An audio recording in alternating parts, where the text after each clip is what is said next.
আসসালামু আলাইকুম এভরিওয়ান, আপনারা সবাই কেমন আছেন? আমি আলহামদুলিল্লাহ আল্লাহর রহমতে আমি ভালোই আছি। আর যে যেখানে আছেন সবাই কে অসংখ্য ধন্যবাদ আমার ভিডিও দেখার জন্য। মাহির কিচেন ব্লগ সবাই আমার পাশে থাকতেছেন, আমি খুব খুশি হচ্ছি। আমার 1200+ সাবস্ক্রাইবার হয়ে গিয়েছে, আমি অনেক খুশি। এখন আজকে আপনাদেরকে নতুন একটা রেসিপি নিয়ে চলে আসলাম, আপনাদেরকে দেখাবো, শেয়ার করব আপনাদের সাথে। এই যে দেখুন, অনেক বড় সাইজের 1.5 কেজি, প্রায় 1.5 কেজির উপরে প্রায় আমি একটা তেলাপিয়া মাছ নিয়েছি। সেটা আমি ফ্রাই করব। কিভাবে ফ্রাই করব সেটা আমি দেখিয়ে দেব। আগে থেকে আমি 4 থেকে 5 ঘন্টা ম্যারিনেট করে রেখেছিলাম। সেই ম্যারিনেট করার পরে আমি এখন একটু ওই যে আগেই হ্যাঁ দেখেছেন, আমি একটু লেবু দিয়েছি। এটা পরবর্তীতে লেবুটা দিবেন, একটু লেবুর রস দিয়ে মাখিয়ে তারপরে ফ্রাইটা করে নেবেন। এই যে দেখুন, অনেক বড় আমার ফ্রাই প্যানের মধ্যেই ফ্রাইটা হচ্ছিল না। কত কষ্ট করে আমি ফ্রাই করেছি, মানে অনেক বড় মাছটা, এই জন্যেই হচ্ছিল না। তারপরে দেখুন আমি কিভাবে এই ফ্রাইটা করি। এই যে দেখুন, উল্টায় পাল্টায় সব কিছু একটু করে আগে থেকে আমি তেল গরম করে রেখেছিলাম, সেই তেলটার মধ্যেই আমি এটা ভেজে নেব আর কি।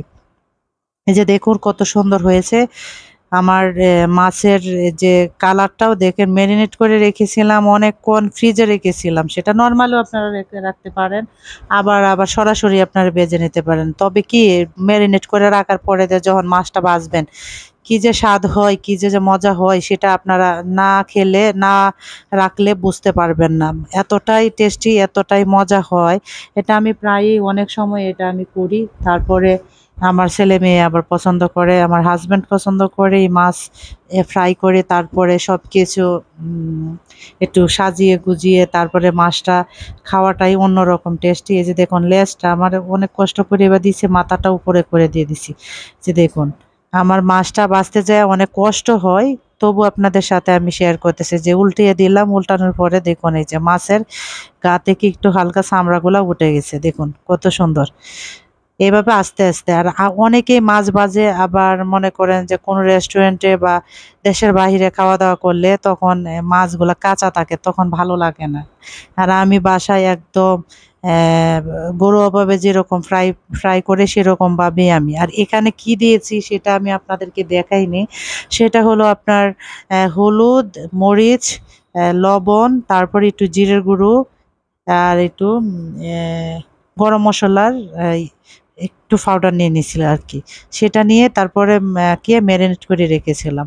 আর এতটা ভালো হয়েছে, মানে কি বলবো, আপনারা অবশ্যই বাচ্চা থাকলে বা কেচে খেতে মন চাইলে আপনারা সবাই এটা করবেন। এই ফ্রাইটা করে খাবেন, দেখবেন কতটা টেস্ট হয়, কতটা মজা হয়। মানে সাধারণ মসলা দিয়েই আপনারা দেখেন ফ্রাই।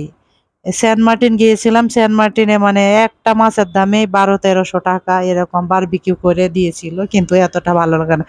তখন থেকে আমি চিন্তা করলাম, আমরা কেন বাসায় বেজে খেতে পারি না, বা বারবিকিউ কেন করি না। মানে ওরকম মানে চিন্তা হলো, তখন থেকেই মানে চিন্তা হলো যে না, আমরা সবসময় বেজে খাবো।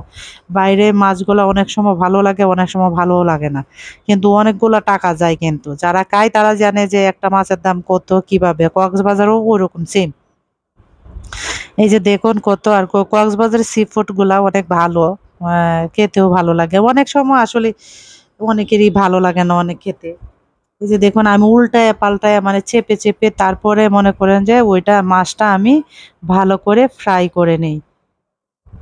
আমার মাছটা অনেক সুন্দর, আমি 2 বার 3 বার করে উল্টিয়ে পাল্টিয়ে তারপরে লাস্টে আবার উপরে চামিচ দিয়ে আমি তেল দিয়ে তারপরে আমি এটা ফ্রাইটা ভালোভাবে করি।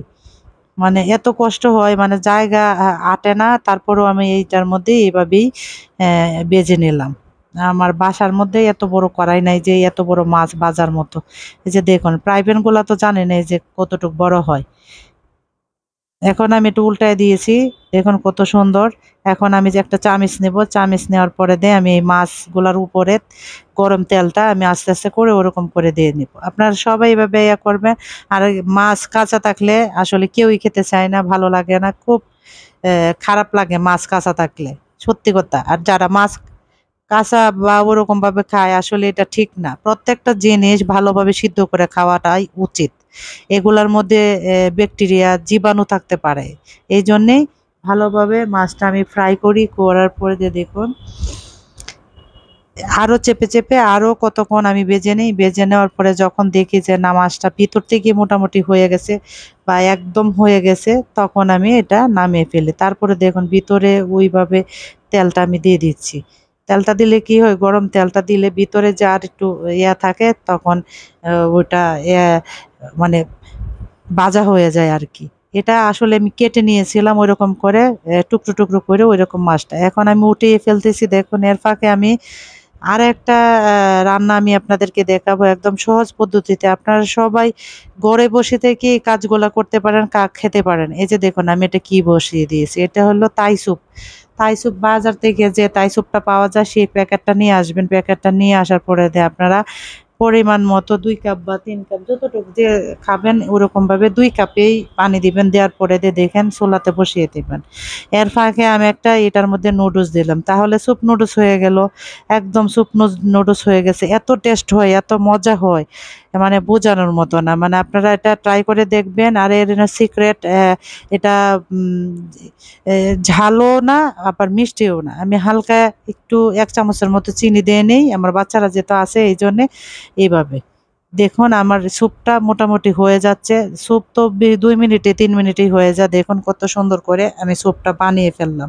আপনারা ঘরে বসে থেকে এটা বানাতে পারেন। আর আমার স্যুপের video, Thai soup, clear soup সবগুলা আমার দেয়া আছে। আপনারা অবশ্যই মাহির কিচেন ব্লগ থেকে আপনারা দেখে নিতে পারেন। আর আমার মাহির কিচেন ব্লগ ফেসবুক পেজ, সেখানেও আপনারা দেখে নিতে পারেন। অবশ্যই আপনারা আমার পাশে থাকবেন, সাথে থাকবেন। আমি অনেক কৃতজ্ঞ আপনাদের সাথে। আপনারা আমারে অনেক ভালোবাসা দিয়েছেন।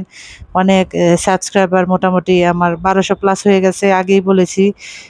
আলহামদুলিল্লাহ আপনারা সবাই আমার পাশে থাকবেন। এই যে দেখুন আমার স্যুপটা ঘন হয়ে যাচ্ছে। কিচ্ছু দিতে হবে না, জাস্ট শুধু খালি পানি দিয়ে এটা বসিয়ে দিবেন। আর বাসার ছেলে-মেয়ে থাকলে ছোট তখন একটু হালকা একটু চিনি দিয়ে দিবেন। এটাই সিক্রেট, আর কিছুই না। এই যে দেখুন তারপরে আমার এই স্যুপটাও হয়ে গেছে। এখন আমি মাছটা কিভাবে সাজাবো দেখেন। সেন্ট মার্টিন যে মাছ কিভাবে সাজিয়ে তারপরে নিয়ে আসে, এটা আমি সেম এই কাজটাই করি। যে হালকা ধনেপাতা আর শসা, কাঁচামরিচ একটু কেটে লবণ দিয়ে মাখিয়ে সালাদের মতো, তারপরে একটু সস দিয়ে দিলাম, হালকা একটু সস দিয়ে দিলাম। তারপরে মনে করেন যে এত টেস্ট হয় মানে বোঝানোর মতো না। দেখুন কত সুন্দর দেখা যাচ্ছে। এর ফাঁকে আমার স্যুপটাও একটু দেখাবো। এই যে দেখুন আমার স্যুপটাও হয়ে গেছে। এটা একদম হেলদি স্যুপ, আপনারা খেতে পারেন। আর বাসা নিজের মতো যদি বানান তাহলে আরো বেশি ভালো হয়, সুন্দর হয়। আমি সবসময় বাসায় তৈরি রান্না করি, কিন্তু এখন সময়ের অভাবে আমি ওই স্যুপটা আমি নিজে এইভাবে বানিয়ে আমার বাচ্চাদের খাওয়াই, আমরা নিজেও খাই। খুবই ভালো লাগে। আর আপনারা সবাই ভালো থাকবেন, সুস্থ থাকবেন, আমাদের জন্য দোয়া করবেন। আর আমিও ইনশাল্লাহ আপনাদের সবার জন্য দোয়া করি, যেখানে থাকবেন সুস্থ থাকবেন। আল্লাহ হাফেজ।